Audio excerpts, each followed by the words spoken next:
Before Monday Night Raw even went on the air, Dominik Mysterio had already changed the direction of the Judgment Day, and most people missed it because Dom did three very specific things on social media. He supported one person, ignored another, and publicly reacted to Finn Balor in a way that doesn't seem accidental.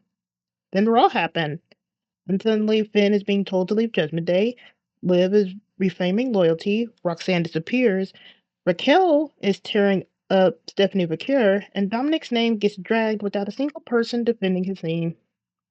This isn't chaos, it's a pattern. And tonight I want to break down how Dominic's social media behavior set up everything we saw on Raw, and why Judgment Day doesn't actually implode, it reorganizes.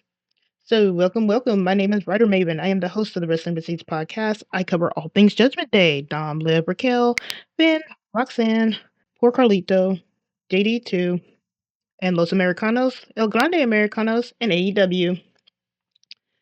This Raw review is entitled, Can Judgment Day Coexist? Judgment Day's biggest problem right now isn't their enemies, it's each other. And Dominik Mysterio's social media exposed that way before Raw even started. Here's its timeline. Receipts only. First, Dom retweets Roxanne Perez's post from Saturday Night Main Event. This post shows Roxanne and Liv Morgan walk-in. Important detail, that post goes up after Roxanne and Liv lose to Rhea Ripley and Io Sky. Then, 5 hours later, Dom reposts Liv Morgan's post about her performance that same night. On paper, that looks harmless. But wrestling stories aren't written on paper, they're written in patterns, and I'm seeing the patterns. So, what I did is make a post on the X. I pointed out that Dom's reposting of Roxanne's post might be a take that to when Liv did not share any kind of condolence or support after his loss to John Cena when he lost the Intercontinental Championship. People immediately called this rage bait, but rage bait doesn't come in timestamps, receipts do. We've already seen Dominik publicly support Liv after her losses before, including after her title loss to Rhea Ripley at the Netflix premiere. We've also seen Rhea Ripley publicly support after his championship loss, including after his second North American championship. So the argument that Dom doesn't need that or Dom doesn't do that doesn't really hold up. Why is Liv's support suddenly selective? But that's nothing, it's just storyline progression. And the harder people try to explain it away, the more uncomfortable it clearly makes them. Because you can only over explain things that don't sit right. And I haven't even gotten to Finn yet. Because while Dom is moving in a certain way online, Balor does something very deliberate. He posts a photo with CM Punk after a match in Belfast. The caption, respect. That's it. Now let's be honest. CM Punk is a known op to Dominik Mysterio. Dom response, not words, an Instagram reply. A reply that has Denzel Washington doing his door slamming gif. That's not playful, that's a message. To Dominik, that post isn't respect. It's a betrayal. So with all that said, let's get into Raw, shall we? 6-woman tag with Morgan, Roxanne Perez, and Raquel Rodriguez versus Rhea Ripley, Io Sky, and Stephanie Akira. Rhea pins Roxanne. Now people can stop bitching about Liv not being pinned on. They can stop crying about Liv being pinned on Saturday. Judgment Day was clicking; they were working together. Then Rhea comes in and becomes Super Senna. She wrecks Liv, Roxanne, and Raquel, and I absolutely hate this booking. Raquel is being positioned as a powerhouse and gets handled easily. Liv and Roxanne are being tossed around like nothing. Rhea's booking in these multi-man matches effectively hurts everyone else. Liv should be getting more offense in. Roxanne gets a little bit more offense in, but she's tossed around. And Raquel should not be just being batted to the side so easily when Rhea's in there. I hated it then last year, and I hate it now. Raquel especially does not need that type of booking in the matches. She should be standing up to Rhea and handling her toe to toe. Some key visuals from this match: Stephanie is still limping. Liv and Raquel exchanged looks during and after the match, and even before, and those were really not nice looks. Roxanne disappeared from Raw after this match, which sucked. More on this later. Because Finn, Liv, and Raquel all got more screen time than Roxanne, and that matters. Next up, we have Finn and Punk, and no one defends Dom. Backstage, Finn approaches CM Punk. Finn says that even though he didn't win, the match was one of the most memorable moments of his life. Punk says it takes two to tango. He gives opportunities to those who earned them, and if Finn wants to be champion, he needs to leave Judgment Day. And then Punk says this. He calls Dominik Mysterio garbage. And Finn says nothing. Stepdaddy Finn does not defend Dom's honor. More on that in a bit, too. And then we roll into Raquel and Stephanie. Raquel is backstage searching for Stephanie and Adam Pierce. She runs into Bailey and Lyra. Bailey points her towards Pierce's office, and Lyra gets in between them, asking if there's a problem. This is when Stephanie comes in out of the blue and attacks Raquel. They start brawling. You see Stephanie headbutting Raquel, and Raquel is pretty much effortlessly lifting up Stephanie Bakir while the officials pull them apart. I love this feud. The feud is working. It has heat. It feels personal, and I just love how they're interacting. This is something that Stephanie needed, and this is something that Raquel needed as well. Raquel away from Rhea looks like a legitimate threat. Like, this is something that should have been happening in the 6-woman tag match. Like, away from Rhea, Raquel looks very imposing, like she should. But when she's in there with Rhea, she doesn't. Bailey and Lyra desperately need some direction and something else to do. I know they're still positioning themselves in the tag division, and they have a running bit with Adam Pierce, which is hilarious, but they still need something more to do. Next up, we have Stepdaddy Finn trying to declare for the Royal Rumble. Pierce says it's full, despite people declaring earlier. Finn is upset with this and walks off, and he then runs into Liv. Liv reframes everything. Punk embarrassed Finn in his hometown, held up his arm like a participation trophy, and told him to leave Judgment Day. Liv says Judgment Day wants Finn to be a champion because they're his family. And Finn says it's not that simple. Translation, Liv just manipulated Finn back to the dark side. And again, Liv does not defend Dom here. Finn does not defend Dom. Keep that in mind in the back of your head, folks. And now we come into Raquel and Stephanie. Raquel, it interrupts Byron Saxton's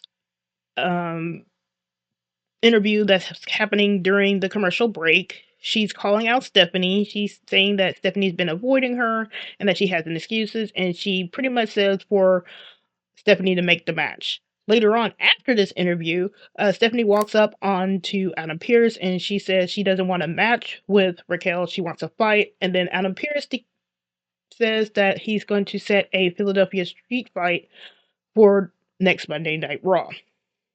Some brief notes on this. The street fight can cover any kind of injuries that Stephanie might still be having and lingering, and I really hope they do pull the trigger on the match with Raquel because that invokes some Drew McIntyre situations, and I'll get into that in a little bit. And then for the final act, we have AJ Styles versus CM Punk, and this ends in chaos because the demented demon known as Finn Balor rears his ugly head again and causes a no contest. He destroys Punk, and Finn stands tall to close the show. And of course, people are saying, like, we just nearly had Finn as a face and they ruined it, but this doesn't mean that Finn is staying heel. Damian Priest did something similar prior to his face turn 2 years ago. This is just one last violent beat before a face turn. Now for some Raw quick hits. Pierce reinstates Bron Breakker, contradicting his own Rumble logic. Fresh out of prison, Austin Theory beat Rey Mysterio. The X got thrown up, so Ray might be hurt, so prayers to him. Otis and Akira are the new #1 contenders for the World Tag Team Championships, and people need to really stop sleeping on Akira Tozawa because that man is good. Here are some final Judgment Day takes. Judgment Day needs to stay far, far away from Rhea, and the same thing goes for Damian Priest as well. We've been lucky that Judgment Day hasn't been around Damian Priest, especially as they keep trying to rebuild him with like Aleister Black and Zelina Vega. So they've been good on that end. But Judgment Day around Rhea, this is a good thing why Rhea hadn't been interacting with them for a long time. Because even though Roxanne and them were losing, Roxanne especially, they weren't getting losses to the point where they just look bad. Every time Rhea runs up against Judgment Day, they don't look like they should. Liv should be looking stronger, Roxanne should be looking stronger, and Raquel should be looking a hell of a lot stronger. But it's like they want to show that Rhea is just does never needed Judgment Day, which is complete and utter bullshit. I mean, Judgment Day was the one that got her to her position. It's not like she went into Judgment Day as a superstar. She came out of Judgment Day a superstar. Finn and possibly Raquel leaving the Judgment Day does not mean the faction implodes. I want y'all to pay particular attention to what Punk said to Finn. Punk said to Finn that he needs to leave Judgment Day and that he doesn't need to be around garbage like Dominik Mysterio. That does not sound like a Judgment Day implosion. No matter how many times people want Judgment Day to implode, they're probably going to still end up being like Bullet Club, where people just leave and enter as needed. And with Finn leaving, that completes the cycle of the OGs leaving in the order they came into Judgment Day. Rhea and Damian went out first. First, it was Edge because he's the OG member, and then it was Rhea and Damian, and that was Finn. So it completes that whole trilogy. The next up would be Dom to leave Judgment Day, but I think people need to realize that Dom's character, in order for it to work, actually needs a group. Because who's going to be taking the pins? You want Dom to be like this King of the Luchadors and Sucio the Sucios and Dirty Dom. He needs to have people around him that can possibly take the pin, who can possibly take the hit, where Dom can kind of run around. That's kind of like what El Grande was doing before Dom had his temper tantrum. You see what I mean? So just because Finn is turning face and Raquel might leave and they might both leave does not mean this is in the Judgment Day implosion. And then on that note, it also doesn't mean that Liv and Dom are leaving on their own, because Liv has been voting Judgment Day as a family. So if she wanted to leave Judgment Day, she would not be bringing up this terminology. Liv and Dom are possibly not leaving Judgment Day. In fact, I even think Liv will probably leave Judgment Day from them before Dom, but I'll get into that later too. But what stands out is that Judgment Day is going to exist, and also what stands out is that Finn did not defend Dom, and Liv did not defend Dom. So, why was it important that Liv brings up Judgment Day but not defend Dom's honor? That's something that is going to be lost, and I'm sure when I bring this up later on, people are going to be annoyed with me again. But it is what it is. So, nobody defended Dom's honor, and that's a very important clue. I also don't like that Roxanne disappeared after her match. Like, everybody else was doing something. Finn was doing something. Roxanne was doing something. And Liv was doing something throughout the show. Roxanne was gone. And that actually leads me to believe that she is tied with Dom's story. So since Dom isn't there, she's not going to be used as much. I just wish that they would have her do just a tiny bit more. If she is tied with Dom's story, she needs to be doing something in the background. Like, let her do something. Because her just disappearing like that is just odd and kind of sticks out like a sore thumb. But here are my predictions for the Royal Rumble and the Monday Night Raw.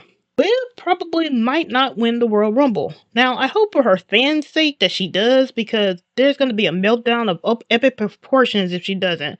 But with Bianca looming and Tiffany looming and things like that, I can't really say that Liv wins the Royal Rumble. In fact, to keep pushing forward this Judgment Day story, I can see them doing something where all the ladies of Judgment Day are tossed out just to continue that tension, especially going into Monday Night Raw. Because what happens on Monday Night Raw is Raquel's match with Stephanie in that Philadelphia street fight. So I can easily see them get all tossed. Raquel wins her match against Stephanie because that's what needs to happen. She shouldn't be coming up short. If she comes up short, this is a Drew Mackin situation where she can't win the big one, and they would be wasting all this effort with Raquel just for her to come up short. This is a perfect time to pull the trigger, let her have the title, let her have it for a couple of months, and then Liv can come in and win the Elimination Chamber, and then they can start fighting at WrestleMania.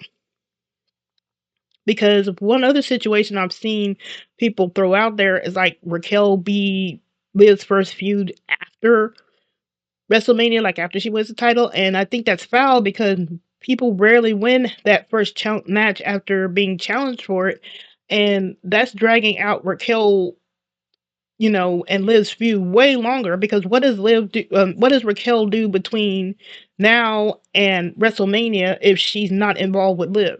You did all this for Raquel just for Liv to win, have a heatless match with Stephanie, mind you, because there is no heat there. The heat is between Stephanie and Raquel and Liv, not Stephanie and Liv. And I'm sure you can manufacture something, but it's not personal like these other two feuds are. So you would have Raquel do nothing and then have her pop up just to give Liv a challenger, where you can just be giving Liv another challenger in that first match after WrestleMania if she wins it. So hopefully Big Mommy Cool, Big Sexy wins on Monday, because I want that for her. I think she's been putting in the work. She's been dealing with a lot, and I think she can carry that title for a few months at least until WrestleMania, and then she can drop it. Like, Stephanie doesn't need to be carrying it all the way through. Because remember, if Liv wins and then she chooses Stephanie and Stephanie wins on Monday, that's the feud that has to carry all the way into WrestleMania, which is about 2-3 months.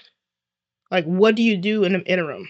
I mean, I wouldn't put it past Triple H, but you have to have something there to keep that feud going.